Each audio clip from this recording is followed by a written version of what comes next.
ఈ కార్యక్రమాలను మన నియోజకవర్గంలో తీసుకొస్తున్నారు. అనేక సిమెంట్ రోడ్లు వేసాము. అలానే మనకు 6 కోట్ల రూపాయలతోటి బాలికల హాస్టల్ నిర్మిస్తున్నారు. ఇదని కాదు అదని కాదు, తార్ రోడ్ల విషయంలోనైనా నియోజకవర్గంలో అన్ని రకాల అభివృద్ధి పనుల విషయంలో సార్ గారు ముందుండి ఏమాత్రం తీసుకోని విధంగా వెనుకబడినటువంటి ఈ ఎర్రగొండపాలెం నియోజకవర్గాన్ని అభివృద్ధి చేస్తున్నందుకు వారికి కృతజ్ఞతలు తెలియజేస్తూ వారి యొక్క నాయకత్వంలో అధికార బృందం అలానే ప్రజాప్రతినిధులు అందరూ కలిసి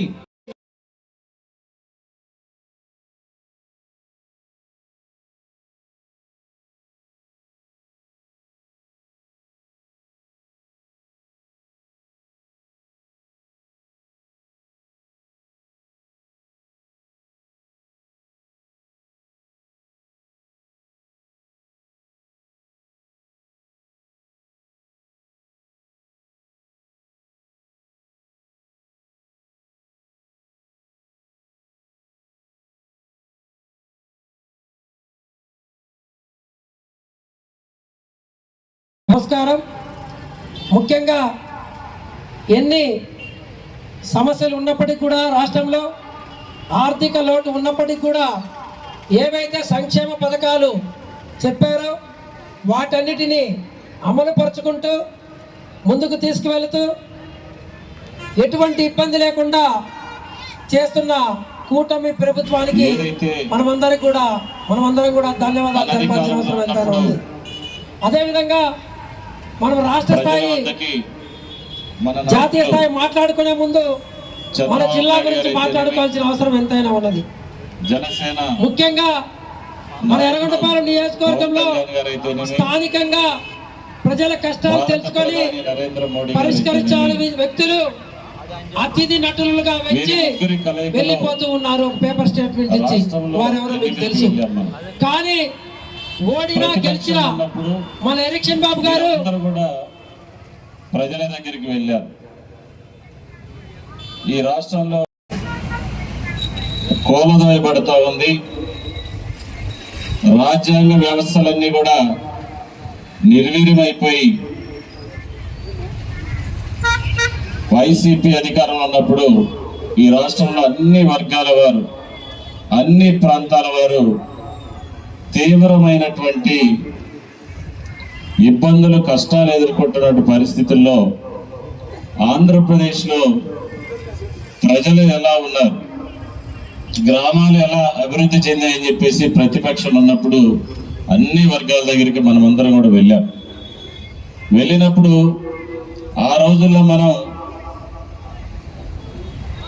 ముసలమ్మల దగ్గరికి వెళ్ళారు. మన యువ నాయకుడు నారా లోకేష్ గారు పాదయాత్ర చేసే సందర్భంలో వారికి మనం పెన్షన్లు పెంచుతామని చెప్పిన మాట మీదనే 3,000 రూపాయలు వచ్చేటువంటి పెన్షన్ 1,000 రూపాయలు పెంచి మనం 4,000 ఇచ్చాం. వికలాంగులకు 3,000 వస్తుంటే దాన్ని రెట్టింపు చేసి 6,000 రూపాయలు ఇచ్చాం. అదేవిధంగా 6,000 వచ్చే పెన్షన్ 10,000 చేశాం. బెడ్రిడెన్ కేసులకైతే 15,000 రూపాయలు పెంచి ప్రజాప్రభుత్వం అధికారంలో వచ్చిన తర్వాత ప్రతి నెల 1వ తారీఖున ప్రభుత్వ ఉద్యోగస్తులను ఇంటికి వెళ్ళి పెన్షన్లు పంపిణీ చేసి మాట నిలబెట్టుకున్నటువంటి ప్రభుత్వం ఎన్డీఏ కూటమి ప్రభుత్వం అని చెప్పేసి మనందరూ కూడా తెలుసుకోవాల్సిన అవసరం ఉంది. ఇప్పుడు కోసం ఖర్చు పెట్టుకుంటున్నామని. అదేవిధంగా తల్లికి వందనం కార్యక్రమం కింద చదివిస్తామని చెప్పేసి ప్రతిపక్షం ఉన్నప్పుడు మనం మాట ఇవ్వటం జరిగింది. అధికారంలోకి వచ్చిన తర్వాత ఇంట్లో ఎంతమంది ఉంటే అంతమందికి మనం ఈరోజు తల్లికి వందనం కార్యక్రమం కింద ఆర్థిక సహాయం చేసి వారి యొక్క విద్యని కొనసాగించే దిశగా మనం ఈ ప్రభుత్వం ఎన్డీఏ కూటమి ప్రభుత్వం ప్రియతమ ముఖ్యమంత్రి నారా చంద్రబాబు నాయుడు గారి సారథ్యంలో జరుగుతుందని చెప్పేసి మీ అందరికీ కూడా నేను తెలియజేసుకుంటా ఉన్నా. ఆ రోజు మనం మహిళలకు చెప్పాం, అది కూడా ఇప్పుడే ఒక టెస్టిమోనియల్స్ తీసుకున్నారు. ఓ మహిళ వచ్చి చెప్పింది, గ్యాస్ సిలిండర్లు 3 ఉచితంగా ఇస్తామని చెప్పాం, గ్యాస్ సిలిండర్లు ఇచ్చాం. ఉచిత బస్సు ప్రయాణం మహిళలకి ఆర్టీసీలో ఇస్తామని చెప్పాం. అధికారం వచ్చిన తర్వాత మరి ఉచిత బస్సు ప్రయాణాలు ఈ రాష్ట్రంలో ఇస్తున్నటువంటి పరిస్థితి మనందరూ కూడా తెలిసినటువంటి విషయం. అదేవిధంగా ఒక రైతు వచ్చారు, అన్నదాత సుఖీభావ కింద మనం 20,000 రూపాయలు ప్రతిపక్షంలో ఉన్నప్పుడు మాట ఇచ్చాం. ప్రభుత్వం ఏర్పడ్డాక రైతులకు ఇచ్చినటువంటి సందర్భం. అదేవిధంగా ఆటోల సేవలో ఆటో డ్రైవర్లకు కూడా ఆర్థిక సహాయాన్ని ఇస్తామని చెప్పాం, అవి కూడా చేసినటువంటి పరిస్థితి. అదేవిధంగా ఇప్పుడు వైసీపీ ప్రభుత్వం అధికారంలో ఉన్నప్పుడు ముఖ్యమంత్రి జగన్మోహన్ రెడ్డి ప్రమాణ స్వీకారం చేసిన తర్వాత మరి రాష్ట్రంలో పేదలు వారికి అన్నం పెట్టాలని, పట్టెడు అన్నం పెట్టాలని, ఆకలి కడుపులతో ఉండకూడదని మన ప్రభుత్వం ఉన్నప్పుడు అన్నా క్యాంటీన్లు పెడితే వైసీపీ అధికారం వచ్చిన తర్వాత పేదోళ్ళ కడుపు కొట్టేలాగా అన్నా క్యాంటీన్లన్నీ కూడా రద్దు చేసినటువంటి పరిస్థితి మీ అందరూ తెలుసుకోవాలి. అదేవిధంగా నిన్న ప్రభుత్వం వచ్చినాక ఎర్రగొండపాలెం నియోజకవర్గ చరిత్రలో అన్నా క్యాంటీన్లకి ఈరోజు ప్రతిరోజు 1000 మందికి ఎర్రగొండపాలెం కేంద్రంలో అన్నా క్యాంటీన్ ద్వారా మనం ఆహారాన్ని ఇస్తున్నటువంటి పరిస్థితి మనమందరం కూడా తెలుసుకోవాల్సిన అవసరం ఉంది.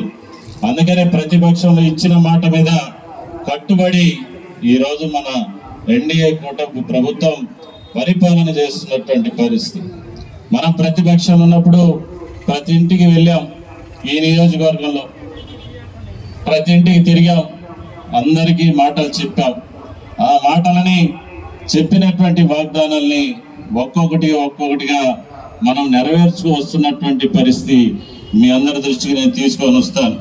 మరి పాలెం గ్రామాల్లో విలేజ్ హెల్త్ క్లినిక్స్ భవనాలను నిర్మాణానికి ఒక క్లినిక్ 42 లక్షల చొప్పున 1,20,00,000 రూపాయలతోటి ఈరోజు హాస్పిటల్ భవనాలు నిర్మిస్తున్నటువంటి పరిస్థితి మీ అందరి దృష్టికి తీసుకొని వస్తా ఉన్నాం. అదేవిధంగా గంగపాలెం, గోళ్ళవిడిపి, మిల్లంపల్లి, నర్సాయపాలెం, వైపాలెం 2, వైపాలెం 4 గ్రామాల్లో వెల్నెస్ సెంటర్ల నిర్మాణం కోసం 20,80,000 రూపాయలు చొప్పున మొత్తం 1,24,00,000 రూపాయల మరి పనులు చేపట్టడం జరుగుతూ ఉంది. అదేవిధంగా మన ఈ గ్రామంలో ఇక్కడ రోడ్ల నిర్మాణానికి, అదేవిధంగా మరి ఎర్రగొండపాలెం నుంచి త్రిపురాంతకం వరకు 7 కోట్ల రూపాయలతోటి మనం తార్ రోడ్డు నిర్మాణం చేసుకోవటం జరిగింది. అదేవిధంగా విద్య, వైద్యం, రహదారులు, గ్రామీణ మౌలిక వసతులు వంటి అన్ని రంగాల్లో కలిసి ఈ మండలంలో 31,40,00,000 రూపాయలతోటి ఎర్రగొండపాలెం మండలంలో అభివృద్ధి కార్యక్రమాలు మనం చేసుకున్నాం. అదేవిధంగా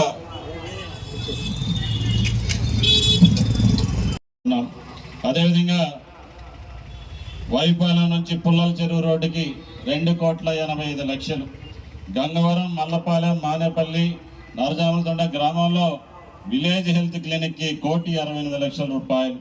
అదేవిధంగా రాచకొండ గ్రామంలో 35 లక్షల వ్యయంతోటి విలేజ్ హెల్త్ క్లినిక్.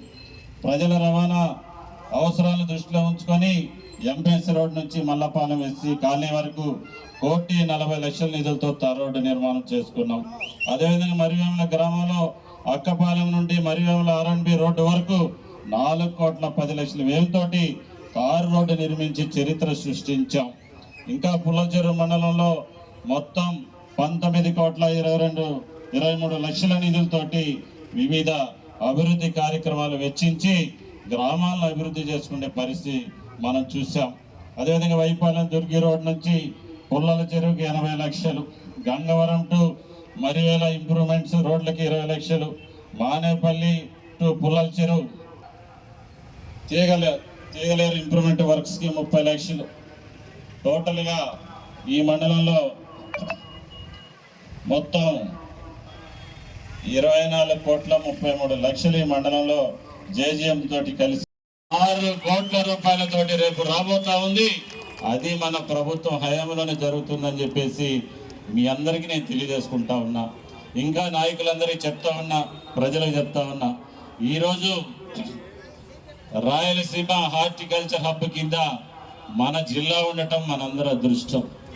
3 రోజుల క్రితం ప్రతి మండలానికి 10 రోడ్లు, లింక్ రోడ్లు, village to village, mandal to mandal రైతులు పండించినటువంటి పంటలని సకాలంలో రవాణా సౌకర్యం కల్పించి మరి మార్కెట్కి తరలించే దాంట్లో భాగంగా హార్టికల్చర్ హబ్ కింద ఈ నియోజకవర్గంలో మండలానికి 10 రోడ్లు 50 రోడ్లు